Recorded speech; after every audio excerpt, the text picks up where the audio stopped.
Muy bien. A continuación, me da mucho gusto presentar al doctor Juan José Parcero Valdés. Él es cardiólogo clínico e intervencionista, es jefe de servicio de cardiología intervencionista del Hospital Regional Fray Junípero, Serra del Iste, director del Centro de Estudios del Corazón de América Norte. Ha sido profesor por invitación de la Clínica de Cardiología de la Escuela de Medicina de la Facultad Autónoma Metropolitana de México, en el Distrito Federal, de la Facultad de Medicina de la Universidad Autónoma de Baja California, Unidad Tijuana, profesor de Clínica de Cardiología de la Escuela de Medicina de la Universidad Xochicalco, Campus Tijuana, y ha publicado diversos artículos de investigación en el área de la terapéutica cardiovascular en revistas nacionales de cardiología como archivos del Instituto Nacional de Cardiología y Revista Mexicana. Juanito, bienvenido a Chiapas desde TG, desde Tijuana, nos visita aquí Juanito. Te agradezco mucho que hayas aceptado la invitación y te dejamos los micrófonos. Adelante. Él nos va a hablar sobre el contexto, qué hay más allá del diagnóstico, qué tenemos que hacer después de haber hecho un diagnóstico específico y de llevar a nuestro paciente a donde corresponda.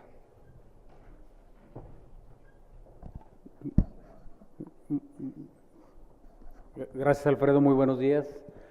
Gracias a ANCAM por la invitación y tal cual les comentaba aquí Alfredo, la idea es también hacer hincapié en qué pasa después del evento agudo.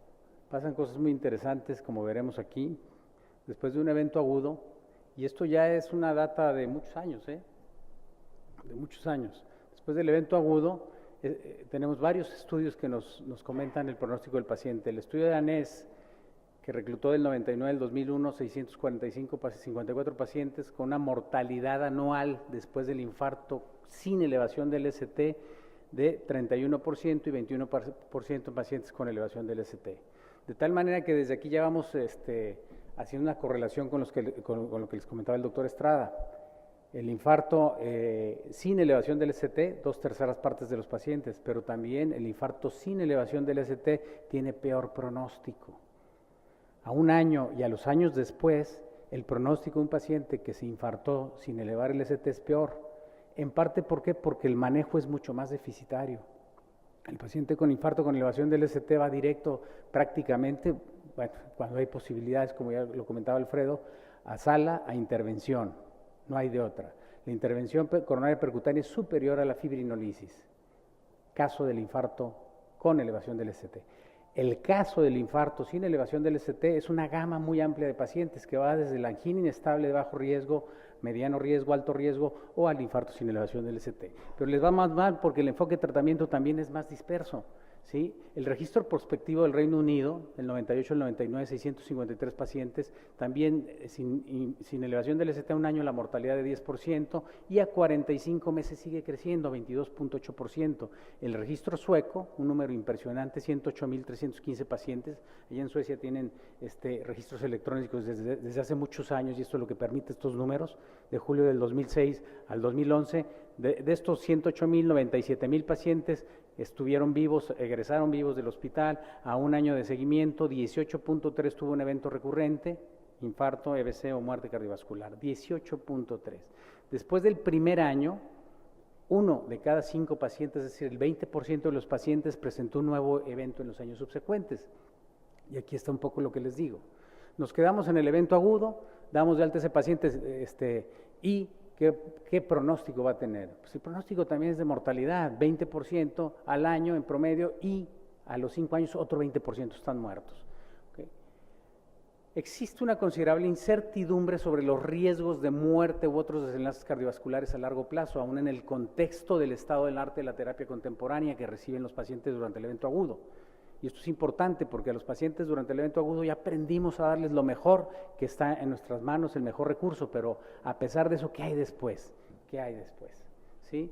¿Okay? Después de un síndrome coronario agudo, el riesgo a corto y largo plazo de muerte o infarto es elevado, eso ya quedó claro. Estudios observacionales de gran escala han definido los desenlaces, como los que ya revisamos, tanto en la fase intrahospitalaria como posterior a su egreso.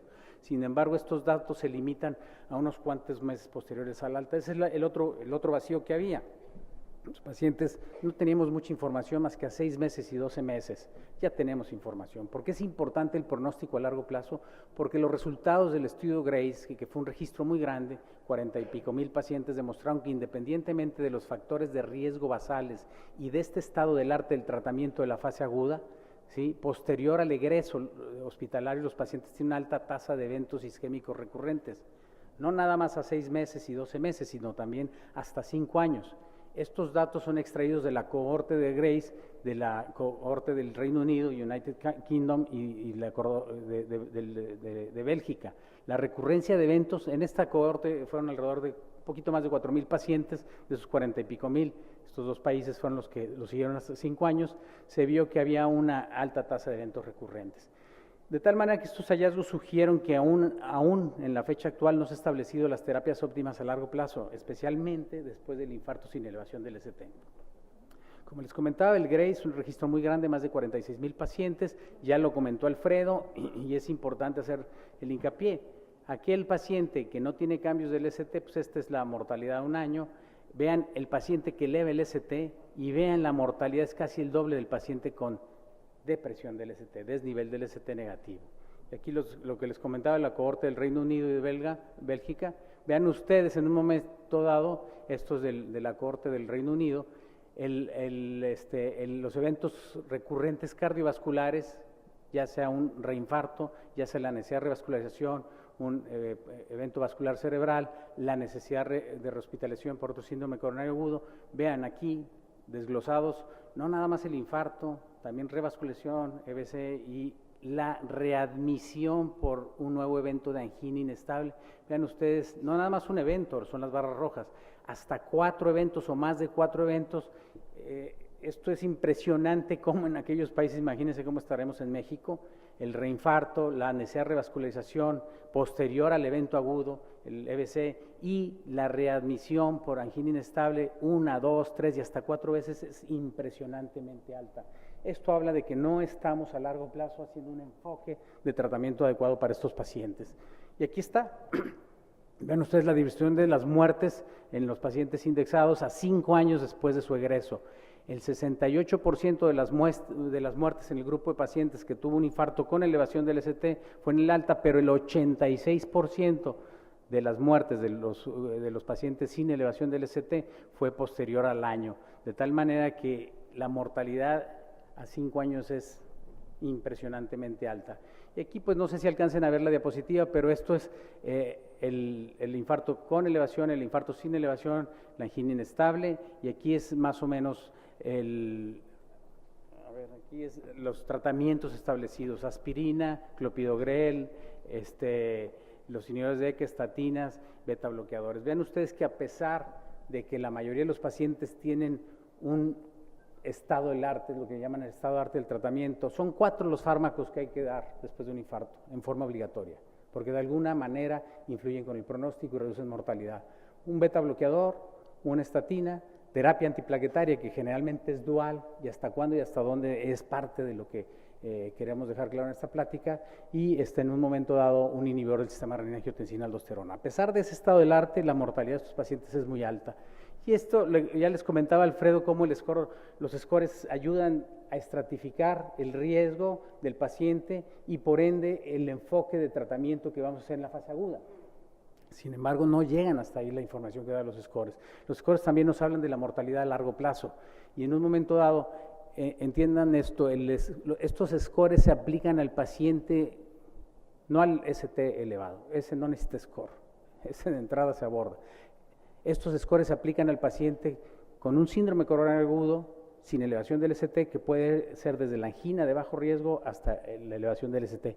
Y vean ustedes cómo en un momento dado la sobrevida, según el score de GRACE, ¿sí?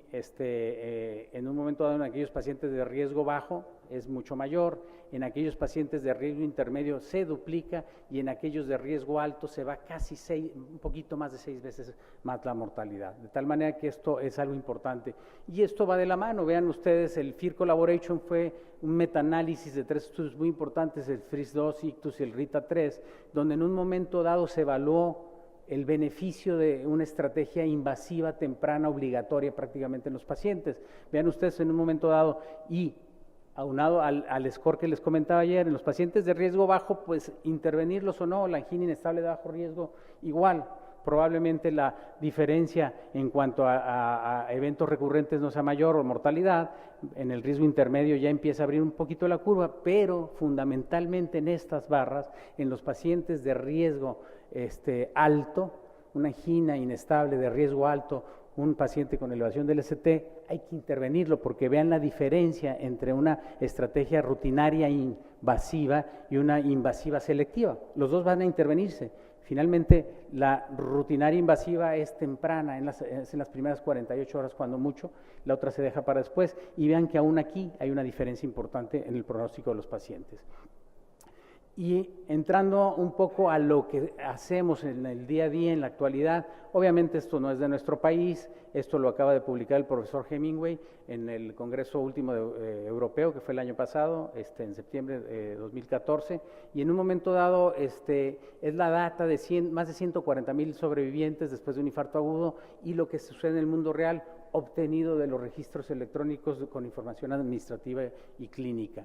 Y el objetivo fue comparar la tasa de eventos aterotrombóticos, muerte, infarto, EBC y eventos de sangrado en los pacientes que sobrevivieron 12 meses al internamiento por un infarto agudo del miocardio en Estados Unidos, Suecia, Inglaterra, Francia, a más de 3 años de seguimiento.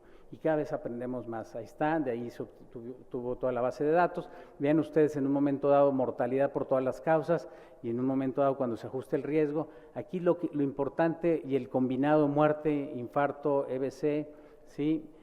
Lo importante es establecer que en cualquier lugar los eventos recurrentes son importantes.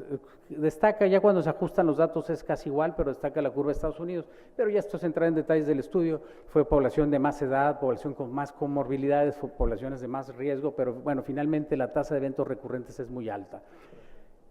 Si pueden cerrar aquella puerta, por favor, porque está entrando mucha luz, gracias. Y yo les decía hace rato que son 4 las intervenciones terapéuticas después del infarto. La piedra angular, el infarto es un evento aterotrombótico, ¿sí? Donde después de un proceso de aterosclerosis de muchos años, 20, 30 años, viene un proceso de trombosis que es el agudo y es el que mata al paciente o le va a generar un pronóstico. Aprendimos desde hace muchos años, ya 12 años que se publicó este gran estudio, el CURE, el beneficio de agregar aspirina a un segundo antiagregante plaquetario y no nada más. En el primer mes, del día 0 al día 30, vean cómo se abren las curvas, la de abajo azulita, placebo más aspirina, y vean ustedes cómo la proporción de eventos clopidogrel aspirina fue mucho menor.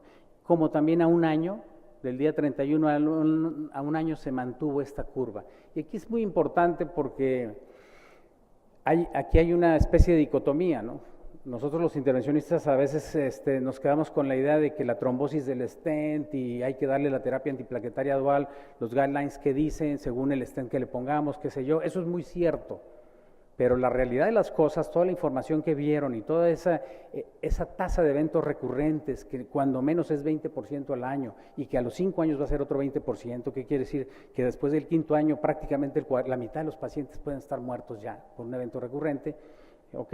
En esos pacientes hay que contemplar el concepto de que la terapia antiplaquetaria dual, si bien fue para el evento agudo, ¿cuánto tiempo después la voy a dejar? No la voy a dejar nada más para evitar la trombosis del stent, la voy a dejar también para evitar un evento isquémico recurrente que finalmente en número, comparado con la trombosis del stent que es catastrófica y casi mortal, son mucho más los eventos recurrentes. ¿Sí? Son los endpoints de los grandes estudios contra el endpoint que siempre es secundario de trombosis del stent. No secundario porque no es importante, mata a los pacientes, secundario porque es muy bajo su proporción. Y vean estos estudios, ya lo comentaba Alfredo, han aparecido nuevos y mejores, ¿sí? Esto les cala, pero hasta el corazón. Yo soy fan de clopidogrel, pero también tengo que reconocer que si soy fan de pravastatina, tengo que reconocer que Rosu es mejor que Prava, pues igual, Clopi es muy bueno, pero aparecieron mejores. Aquí está el Trilogy, que utilizó los resultados del Trilogy, no voy a entrar en todos los estudios porque no acabaría nunca. El Trilogy comparó en este estudio, especialmente fue en pacientes que no fueron intervenidos, quería demostrar que así como el Tritón Timi 38 en los pacientes que fueron stent les iba mejor con Prasugrel, el Trilogy a un año no pudo demostrar contra Clopidogrel diferencias, pero aquí lo importante de mencionar este estudio es que vean ustedes como a los 18 meses, 24 y 36 meses, se abre la curva. Y son pacientes, que son tratados 3 años después, pacientes que no fueron intervenidos. No fueron intervenidos, se decidió manejo médico porque quizás su riesgo no era muy alto. Y si bien la curva no se abre un año, a 3 años hay diferencias, ¿sí? Vean ustedes este estudio de Laura Mori, como en un momento dado, también lo muy debatido de cuánto tiempo más después del evento agudo voy a dejar la terapia antiplaquetaria dual. Les repito y les reitero, no es nada más para evitar la trombosis del stent, es para evitar todo lo que hemos estado platicando, los eventos isquémicos recurrentes. Vean ustedes cómo a un extendido de 3 años las diferencias son significativas con una P menor de 0.01 y una reducción de riesgo de 29% cuando uno combina, ¿sí?, mantiene la combinación de terapia antiplaquetaria dual contra los pacientes que solamente recibieron aspirina. Placebo no quiere decir que no les hayan dado nada, solamente recibieron aspirina. Vean ustedes, igual si analizamos los resultados del TIMI 38, que fue comparar Clopi contra Prasu, y del Plato, sí, que fue comparar Clopi contra Ticagrelor. Vean ustedes cómo en un momento dado, en el extendido y a todas las fases del estudio hubo una diferencia significativa. Plato comparó Clopi contra Ticagrelor en todo tipo de poblaciones, no nada más los intervenidos, Tritón en pacientes que iban a angioplastía, ¿sí?, ya con anatomía coronaria conocida. Acá este Plato en todos los pacientes de angina inestable alto riesgo, mediano riesgo, pacientes con infartos sin elevación, infarto con elevación del ST, y la reducción de riesgo fue muy significativa, 16%, la mortalidad total y la mortalidad de todas las causas también se redujo en forma significativa. Y en un momento dado sin grandes diferencias en cuanto al sangrado, y aquí en el subestudio de pacientes que fueron intervenidos también se mantuvo lo de Plato general. El Atlas TIMI 46 también muestra que en un grupo selecto de pacientes el agregar un anticoagulante también reduce la mortalidad, cuando menos a un año. ¿Qué dicen las guías? Bueno, las guías dicen que un inhibidor de P2Y2, además de aspirina, en pacientes sin elevación del ST, cuando menos 12 meses, a menos que haya alguna contraindicación. Que con elevación del ST es la misma chiva, continuarlo 12 meses, a menos que haya contraindicación. Las americanas es lo mismo, continuarlo por 12 meses. Entonces, cuando menos es nuestra ventana de tiempo mínima, independientemente de pensar en la trombosis del stent, un paciente después de un infarto, del que sea, un síndrome coronario agudo, hay que continuarle terapia antiplaquetaria dual. ¿Cuáles son las perspectivas actuales? Es necesario, en el contexto actual de estos antiplaquetarios más potentes, es necesario mantener más allá de 12 meses la aspirina. Pues bueno, eso no lo sabemos. A lo mejor es importante, pero tenemos la data de Pegasus TIMI 58 y Apolo que ya vimos, ¿sí? El Pegasus TIMI 54, pues reta esta hipótesis, ¿cuánto tiempo más después debo dejar una terapia antiplaquetaria dual? ¿Sí? Y aquí está, hace en pacientes con historia de un infarto, que ya tuvieron un infarto y con más de un factor adicional de riesgo heterotrombótico, aspirina, o bien Ticagrelor en 2 dosis, 60 y 90 miligramos, se siguieron por 3 años. Vean ustedes en un momento dado, estas son las características de los pacientes, y vean ustedes cómo en un momento dado, 36 meses, tanto la dosis de 60, que son las barras verdecito claro como las verde oscuro, la dosis de 60 como la de 90, en todos los rangos en todo el tiempo, el intervalo de tiempo, cómo hubo una reducción significativa de eventos cardíacos recurrentes, infarto, EBC o muerte. Ahí está, desglosado el endpoint en general, muerte cardiovascular, infarto, EBC, como en un momento dado hubo una diferencia significativa a favor de mantener la terapia antiplaquetaria dual. La posibilidad de sangrado sí se incrementa un poco, pero solo los sangrados mayores, no hay diferencias en la muerte o el sangrado no fatal. En suma, los resultados del Pegasus TIMI 54 Nos recomiendan agregar ticagrelor a una dosis baja de aspirina en pacientes estables con historia de infarto para reducir el riesgo de muerte cardiovascular, infarto o VC. El beneficio de ticagrelor es consistente en reducir eventos fatales y no fatales y sobre todo la duración del tratamiento, que fue 3 años. Y puede incrementar el sangrado mayor, pero no el sangrado fatal ni la hemorragia intracerebral. Las dos dosis son igual de buenas, por lo tanto 60 podría ser una opción.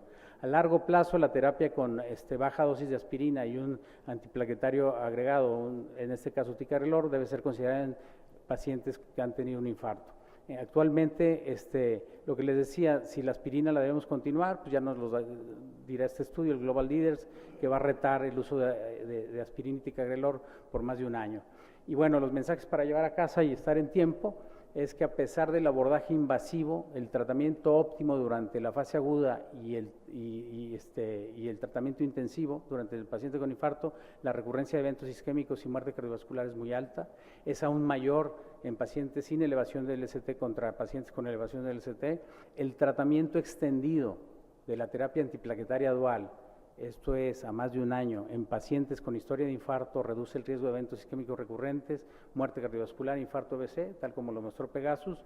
El uso de anticoagulantes en adición a la terapia antiplaquetaria dual también ha demostrado reducir eventos y hay un grupo de pacientes que después de un infarto va a requerir esta terapia triple, que podríamos llamar, y debemos atender las recomendaciones actuales y al menos continuar por 12 meses la terapia antiplaquetaria dual y en aquellos pacientes de alto riesgo considerar extenderla por más tiempo, 3 años, que es lo que marca la evidencia actual. Muchas gracias.